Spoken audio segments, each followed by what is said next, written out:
This is Magnetic Mama, the podcast where we parent with nervous system wisdom, soul-led grit, and zero shame. Hey, I'm Steph, your holistic nurse, writer, and a mum who is keeping it real while living in the chaos. And I'm giving you permission to raise resilient kids without losing yourself. Because when you thrive, your kids can too. So let's get into the messy middle and find our magic.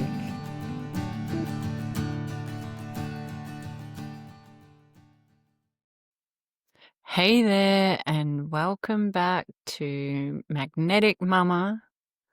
I'm Steph, your host, and today I want to talk about something that touches every part of our lives, relationships.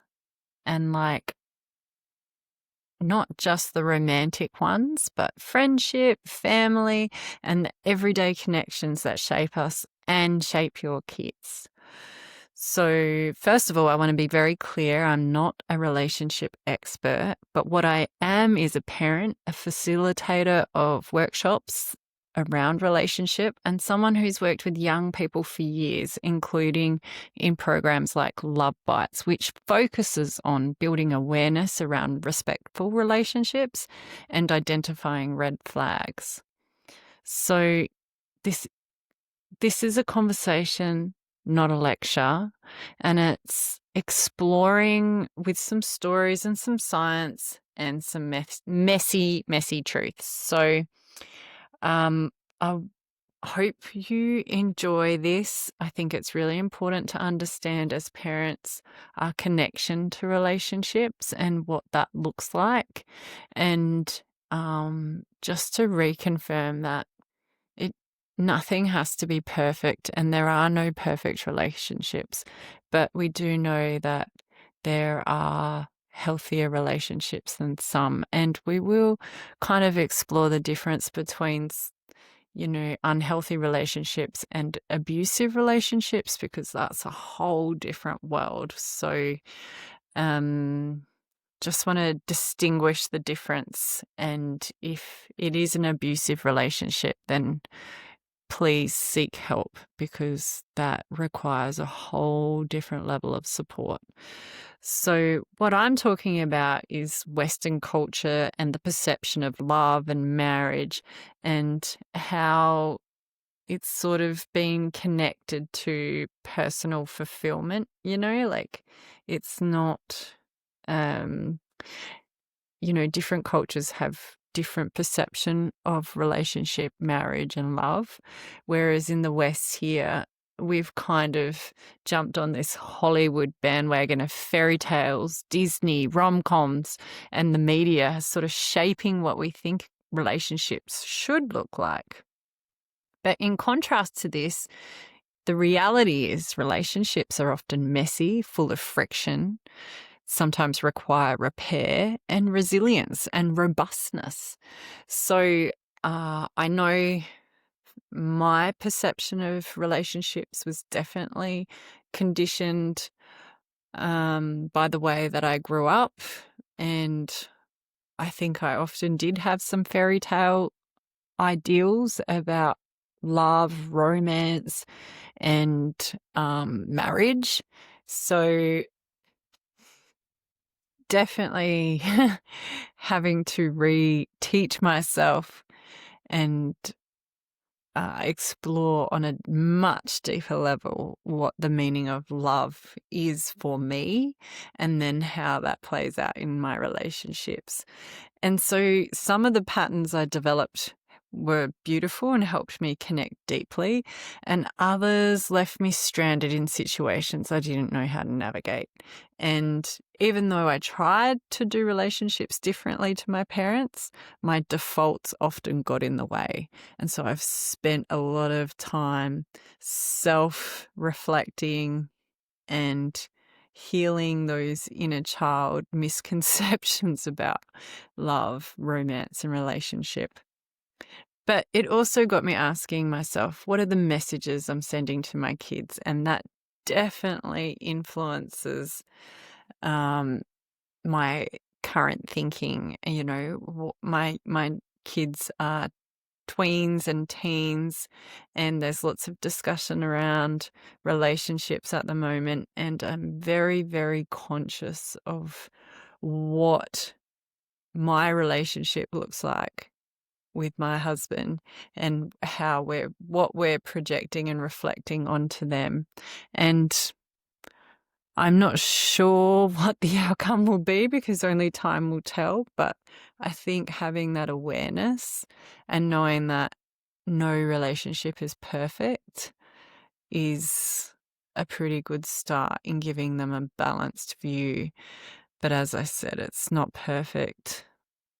I've made lots of mistakes. My husband's made lots of mistakes, and these kids have watched it all. So, being very mindful about what is healthy and what is unhealthy. And I know from all the work I've done with young people, I know that they're going to draw on the experiences they've had. And unfortunately, their journey is going to be to also undo some of the unhealthy defaults that potentially have developed from my demonstrating and misunderstanding of what love and relationships look like.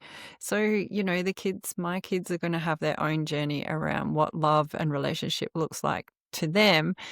But I think what I know I'm good at is opening up the floor and holding conversations with my kids. And I think when I worked in schools with young people, I also was very good at holding space and exploring for young people their interpretation of what relationships should or could or would look like. And so when listening to particularly kids in schools, they've all come from different backgrounds, different home environments, and you can feel the essence that has helped shape their worldview. So I'm conscious that what we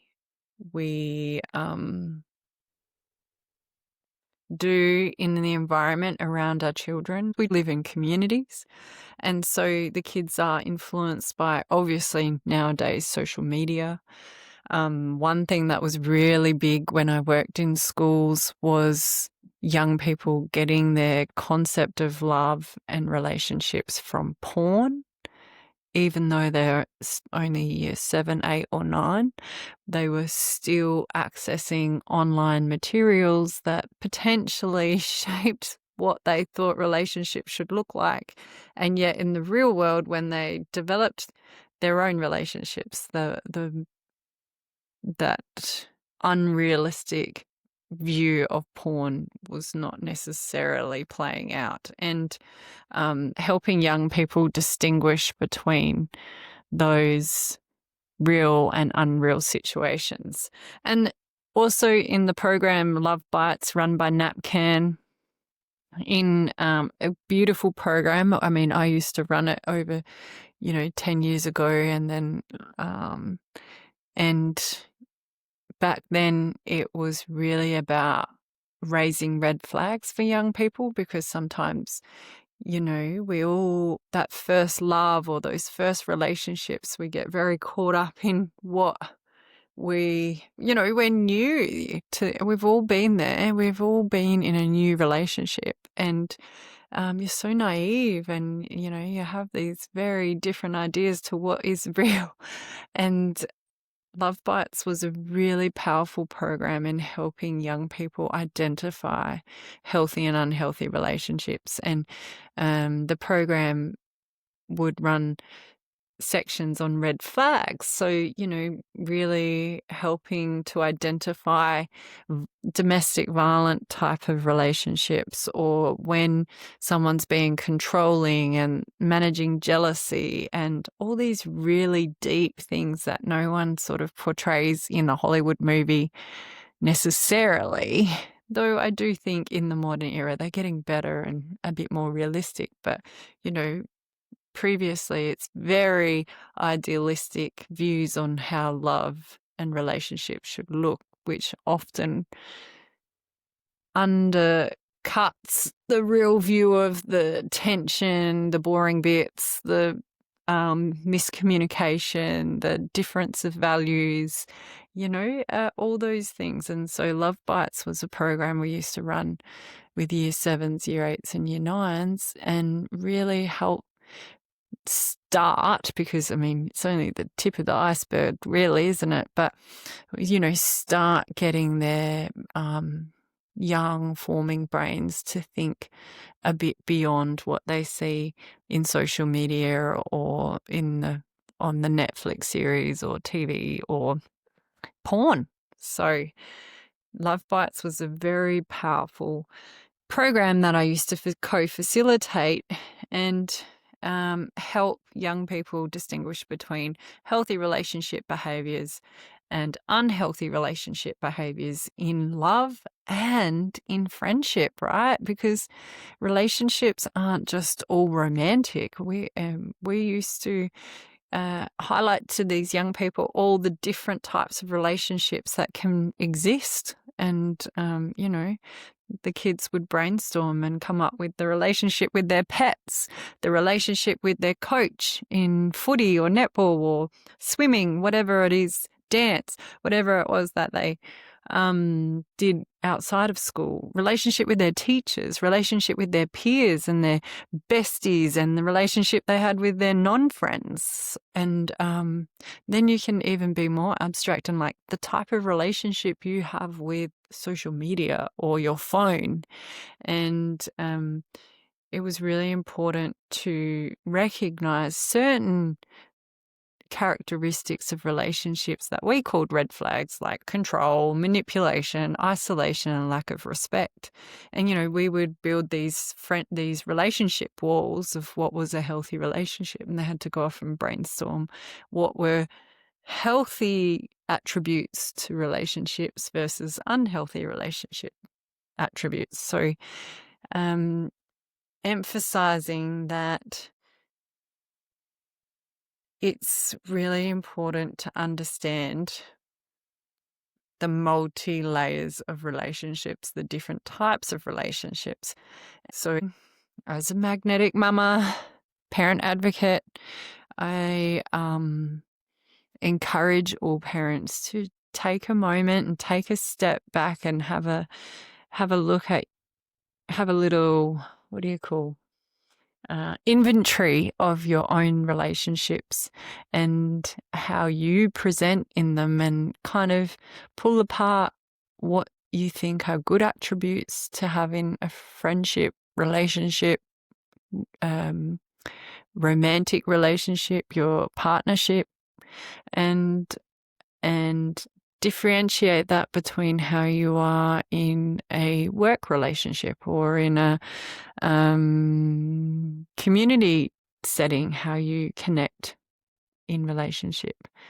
So it's just another layer which I know us parents are already overlayered and overwhelmed with unending responsibilities.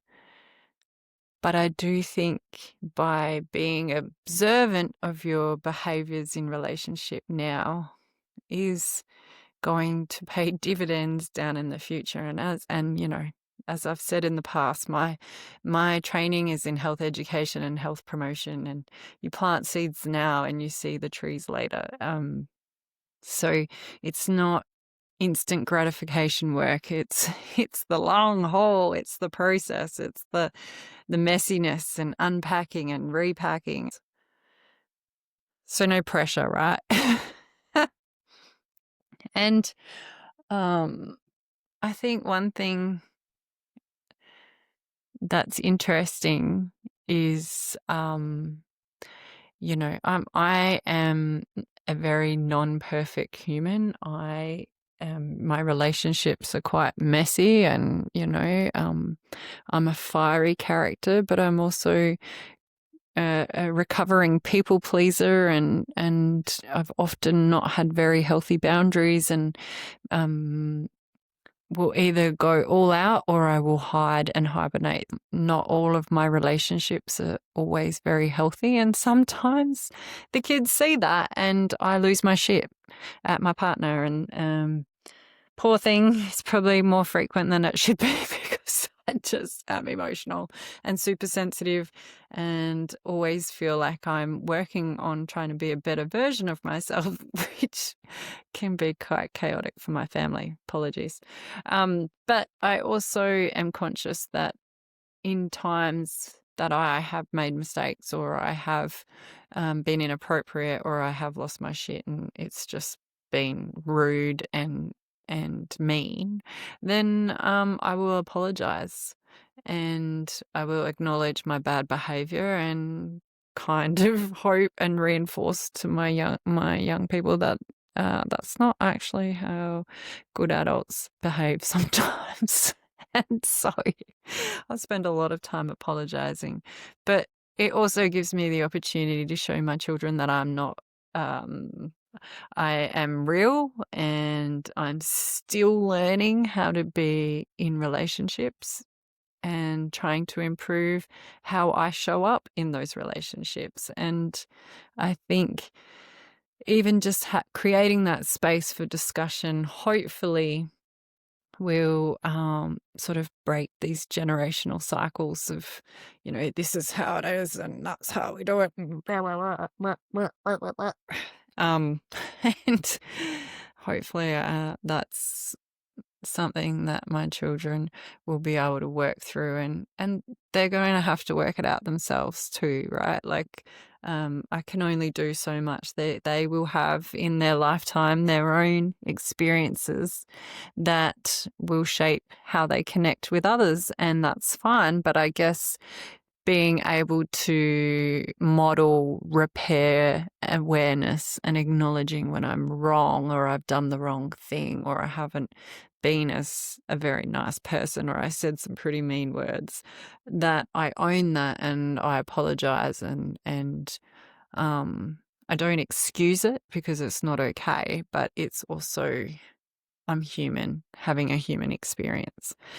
I think having robust conversations and arguments and disagreements and layers of different values is quite normal. But I guess where relationships can turn a corner and be on a totally different trajectory and tangent is when they become abusive. And now, what is abuse? Abuse is the constant control or physical violence or emotional control and violence on a continuous platform that happens and cycles that happen over and over and over and over again.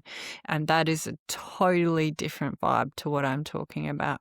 And in those situations, there is no one to blame. And even, the thought that just get out of it is too simplistic, because we know that relationships are complex and layered, and that people in those situations can be victims to and subjected to things that we can't even comprehend. And in those situations, and it can also, be in the most unsuspecting spaces. So my point is that in those circumstances, if you know anyone who may be going through that, try and find them help, get around them, give them support, offer, in subtle, non-judgmental ways, because everybody has their own journey. But for the safety of that person and potentially their children, we as a community need to get around them and keep them safe. So that requires a whole different conversation that I'm not trying to address here, but I would like to distinguish it from what I'm talking about, because domestic violence is nuts in Australia, and the fact that there's some crazy statistics still floating around in 2025 that 1 in 4 women are living in domestically violent situations on a day-to-day basis. Still in Australia is very confronting. What I'm talking about in this podcast today is helping young people identify healthy and unhealthy relationships. And obviously that's in the unhealthy category, but to an extreme. I'm talking about day-to-day relationships that we encounter, and hopefully setting the platform and setting up a space for you guys to explore and create your own safe spaces for relationships to thrive and flourish, because we're all so interconnected that having healthy relationships creates that sense of belonging and feeling connected, and that in essence all goes back to our health and well-being. The more connected, the more we feel loved, the more healthy relationships we have, the healthier our lives are. And one relationship I've been exploring a lot lately is my relationship with nature, and especially in this AI world, and the complexities, and socially we're in this really crux time, like cost of living is expensive, people are working extra hard, we have more than we've ever had before, but we feel like we have less. So it's been a trigger for me to tune back into nature, because nature has the ability to flourish in various different environments, in the way they adapt to the soils and the rocks and the toxins and what have you. So guide me back to the relationship I have with myself, then ripples out to how I relate to others. So, and particularly looking at things at how I handle conflict, and how I can fawn and just hide. And sometimes I people please to just keep the peace, or I might freeze and just like shut down and go hide for a little while. And in some situations, depending how triggered I am, I can like fight and use the most vicious words that I can't even believe come out of my mouth, and then flee. Sometimes I can't get out there quick enough, and I will just avoid and run the other way when something in that relationship has triggered me to feel like I just want to get away from it. And flee, interestingly enough, for me, is an escapism space. So I might not physically flee, but I emotionally flee. And I find when I'm in that mindset, I'll often drink alcohol, and or I'll go listen to music and just want to be alone. So that's another way. Like, I know we talk about fight, fright, flee, and freeze or fawn, but sometimes what each of those look like for others, it will be different to me. But for me, flee means get out of that mindset shift, and sometimes alcohol has been a tool. Not that I encourage it, but that's where I found myself and getting probably into more trouble because I just didn't deal with the situation. And for those who know me, they know I'm just terrible the next day, and then so it kind of makes the whole problem worse, to be honest. But getting better. I'm working on not shaming myself as much when, perhaps I had a fight response and I lashed out and used very colourful language that probably wasn't very nice. Or maybe, I always have regret, particularly if I'm doing an escapist alcohol night and, I let my tongue run off and, I wake up in the morning with that full hangover guilt, So as I get older and more mature and more tuned in and more aware of how I want my body and intentional with my behaviors and thoughts and emotions, I tend to do that less and less now. And, I pause and I go exercise, or I go do some breath work, or I go sit in nature. And lately I've been really connecting and asking the trees to witness me, not me witness them witness me. And now, there's a relationship developing there.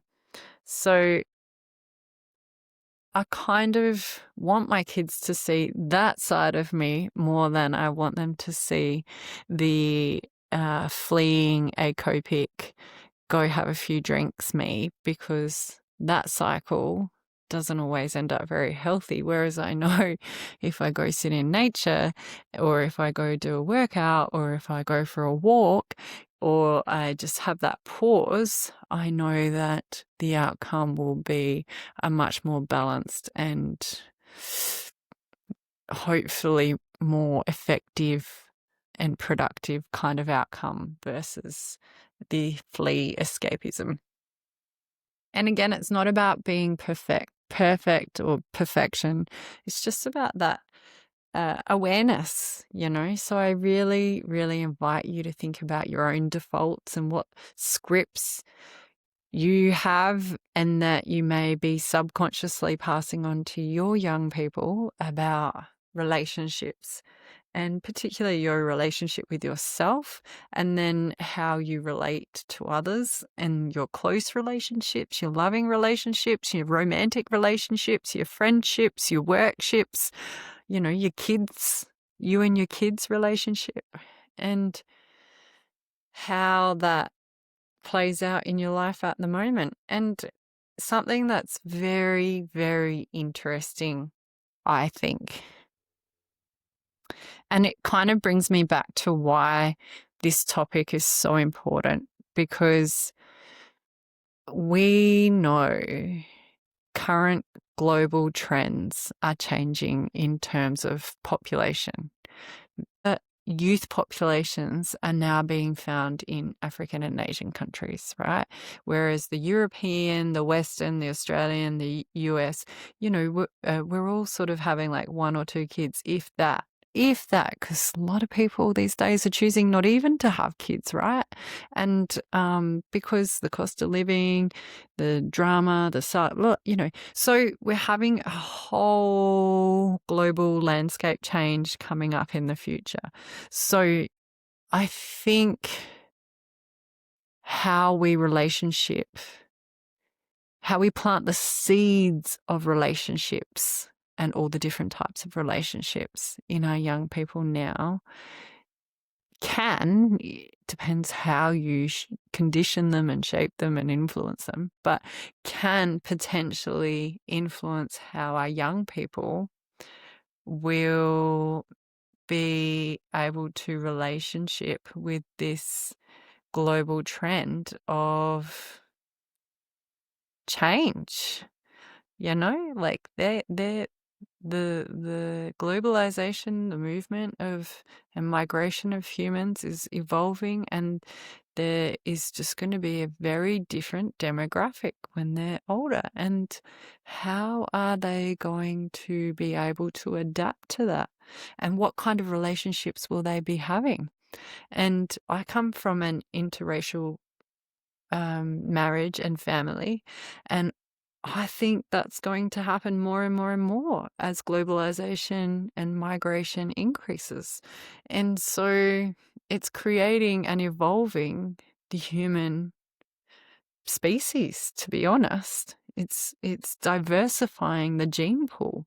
And so how do we equip our young people to be able to manage the different ways in which they relate to others, and how they form relationship with others?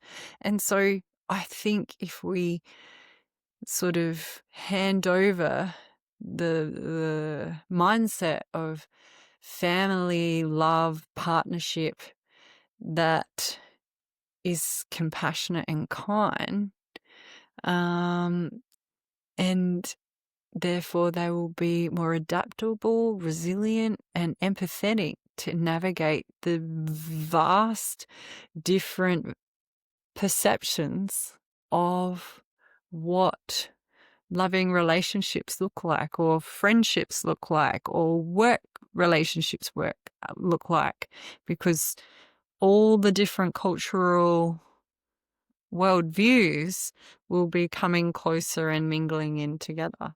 So I hope this triggers something to think about and reflect upon within yourself as a parent. And I promise you, it's not about getting it perfect and there's no right or wrong answer, but I do think it is about noticing and reflecting on what's working for you and what gives the positive outcomes or what gives the results that you're hoping for, and creating more of those. And I guess that goes back to what are your values and how do you see relationship in a healthy way for you, and then working out what they are and doing more of that to demonstrate for your kids. So it's about building that awareness and then just allowing yourself to explore and evolve and adapt. It doesn't have to stay the same. And therefore, hopefully passing on a very new version based on old versions of what love and relationship looks like for our young people. So thank you for being here with me in the messy middle. And if this resonates with you, share it, send it to a friend, or leave a comment. I'd love to hear from you or hear any of your reflections. And I will see you in the next podcast. Thank you.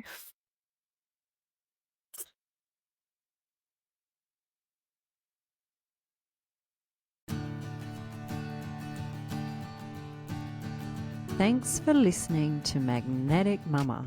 Remember, relationships don't have to be perfect. They just need awareness, repair, and a whole lot of compassion.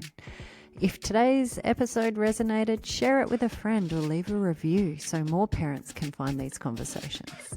And until next time, take a pause, take a breath, and keep modeling the love you want for your kids to inherit.